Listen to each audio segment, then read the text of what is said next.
એટલે એક બાજુ ઇન્દ્રનીલભાઈ કહી રહ્યા છે કે હવે એક્શનમાં કેમ ના આવ્યા, લુખાઓ કેટલીક જગ્યાએ બેફામ બન્યા છે, પણ નેતાઓ પણ એમના બોલના કારણે પ્રચલિત થઈ રહ્યા છે, મીડિયાની સુર્ખી બટોરી રહ્યા છે. અને આવા જ એક નેતા છે જૂનાગઢના એક કોર્પોરેટર કે જેમના દ્વારા દાદાગીરી કર્યાના આરોપ લગાડવામાં આવ્યા છે. અને આરોપ કોન્ટ્રાક્ટરના દ્વારા લગાવવામાં આવ્યા છે. કોન્ટ્રાક્ટર દ્વારા કહેવામાં આવ્યું છે કે કોર્પોરેટર જયેશ બોઘરાએ મારી સાથે ગેરવર્તન કર્યું છે, મારીને તોડી નાખવાની ધમકી આપી છે.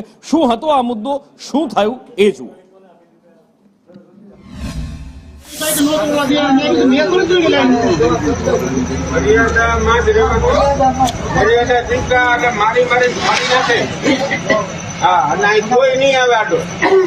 અરે દાદાગીરી તો એને તમે વાત કરો માં આવી દાદાગીરીઓ હાલી હતી.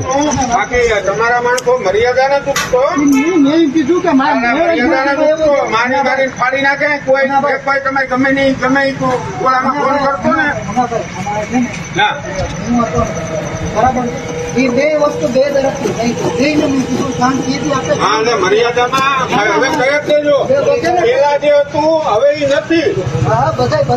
હવે હું શું પેલા જે હતા તમે ગમે ને ગમે માપી લેતા હતા એજન્સી, હવે કોઈનું નહીં હાલે. એટલે મર્યાદામાં જ વાત કરવાની હો. અને આ જે કઈ તોડો એ પાછા કરજો. એટલે આમાં કોર્પોરેટરની દાદાગીરી છે કે પછી પ્રજાના પ્રશ્નો માટેની લડત છે, એ પણ એક ચર્ચાનો વિષય છે, એ પણ એક વિચારવા જેવી વાત છે. કારણ કે કોર્પોરેટર એકલા નથી, એની સાથે લોકો પણ છે. અને એ પણ આ કોન્ટ્રાક્ટરને કહી રહ્યા છે કે ભાઈ આ વખતે વ્યવસ્થિત કામ કરજે. એનો મતલબ એ છે કે પાછલી વખતે કંઈક ગોટાળો કર્યો હોવો જોઈએ. ખેર, હવે એ તો જનતાએ નક્કી કરવાનું છે કે આને દાદાગીરી કહેવી કે પછી પ્રજાના પ્રશ્નો માટેની ચિંતા કહેવી. કદાચ અવાજ થોડો ઊંચો હતો, પણ એની જરૂરિયાત હતી કે કેમ એ